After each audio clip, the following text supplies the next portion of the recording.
Muy bienvenidos al eje número 2, el cual se denomina la organización del sistema educativo nacional y latinoamericano. Como habíamos visto en la unidad o eje temático número 1, el modelo prehispánico o colonial, vamos a darle continuidad con el segundo modelo de la segunda unidad. Este modelo es el que se denomina modelo liberal, según el autor que vamos a estudiar, que es Juan Pablo Abrate. Para obviamente poder entender este modelo, tenemos que de nuevo contextualizarnos, ¿sí? Cuando hablamos de contexto, estamos hablando de un contexto socio-histórico. En Europa, la Revolución Francesa, que había estallado en el año 1789, las ideas de libertad, igualdad y fraternidad son las que sobrevolaban por toda Europa. Esas ideas pasaron el Atlántico y llegaron al Virreinato del Río de la Plata, principalmente compuesto por los principales países de América del Sur que conocemos actualmente: Argentina, Paraguay, Uruguay, Bolivia, parte de Chile. Y por ende, estas ideas que cruzaron el Atlántico son las que van a contagiar a los habitantes criollos de estas tierras.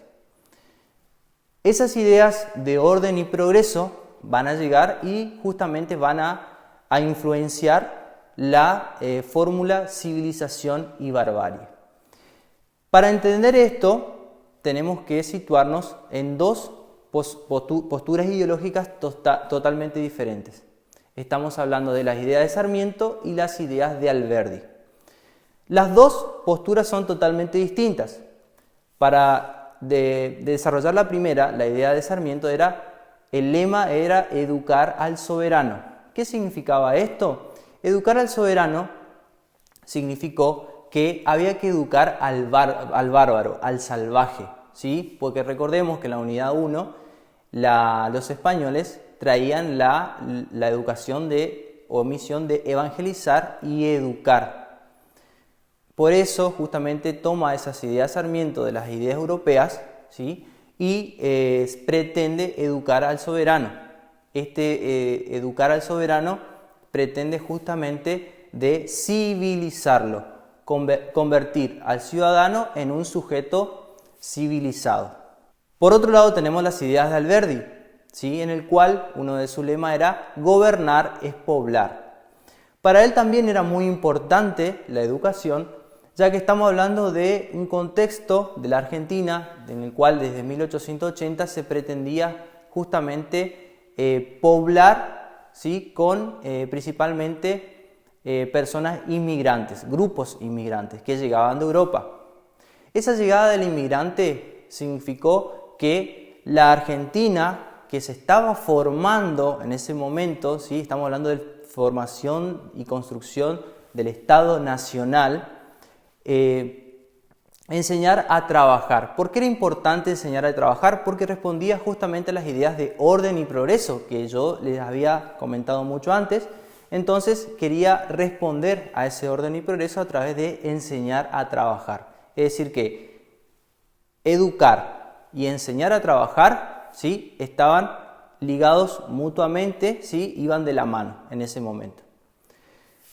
En este contexto de la unidad número 2 es importante resaltar y destacar la formación del Estado Nacional, ¿sí? Es por eso que vamos a estudiar a un autor que se llama Oscar Oslac, en el cual él va a hacer una definición de lo que es Estado-Nación y Estado Nacional, ¿sí?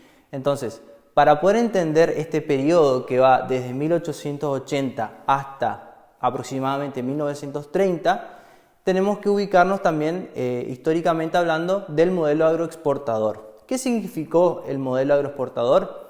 El modelo agroexportador fue un modelo económico en el cual la Argentina vendía materias primas hacia el exterior. Esas materias primas se obtenían ganancias, en el cual esas ganancias iban para justamente un grupo minoritario de ese momento que tenía concentrado el poder, ¿sí?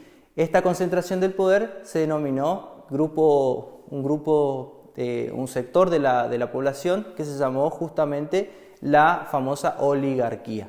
La oligarquía era un grupo social, élite minoritaria, que concentraba el poder en ese momento y que el modelo agroexportador fue lo que benefició a este sector de la población en ese momento.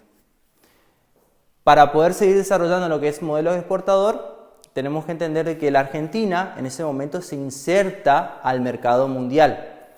¿Qué significa esto? Que la revolución industrial que estaba atravesando Europa, se había originado en Inglaterra, que era la gran exportadora, el gran supermercado del mundo, ¿sí? Argentina no estaba ajena a lo que pasaba en ese momento. Entonces, como en la historia no se estudian los hechos aislados, esta revolución industrial llegó hasta la Argentina en ese momento y Argentina se convirtió en un país justamente exportador de materias primas, ¿sí? Los cuales, como decía yo antes, que benefició a un sector de la población que era la oligarquía, ¿sí? Esta oligarquía obviamente era una clase elitista en el cual la educación fue muy importante para las clases de las familias pudientes y adineradas de, tanto de Buenos Aires y de principales ciudades del país en ese momento. Entonces, esa fórmula de civilización-barbarie, de la cual hablaba Sarmiento, ¿sí? Se va a extender inclusive hasta esa época de 1914 a 1930 y que va a ser muy discutida y polémica en la época. Incluso si nosotros miramos hoy con ojos del presente, podemos decir, bueno, este sería como una breve apreciación de que las ideas sarmientinas y las ideas de Alberdi son ideas que estaban contextualizadas en la época. Pero si nosotros nos ubicamos en el presente, vamos a entender que algunas cuestiones o dilemas pueden ser discutibles en pos de mejorar la educación en el país. Bien, para cerrar esta unidad, los invito a leer el material de estudio, la bibliografía obligatoria de Óscar Oslak, que se trata de la formación del Estado Nacional Argentino, en el cual responde a los conceptos de Estado-Nación y de Estado Nacional. Además de que van a tener que leer la bibliografía obligatoria de Adriana Puigros. Les reitero el nombre de la bibliografía, es ¿Qué pasó en la educación argentina? Para concluir, los invito a leer la bibliografía obligatoria que les voy a dejar en la plataforma. Una de ellas es la bibliografía de Óscar Oslak, que va a tratar sobre la formación del Estado argentino y entender los conceptos de Estado y Nación.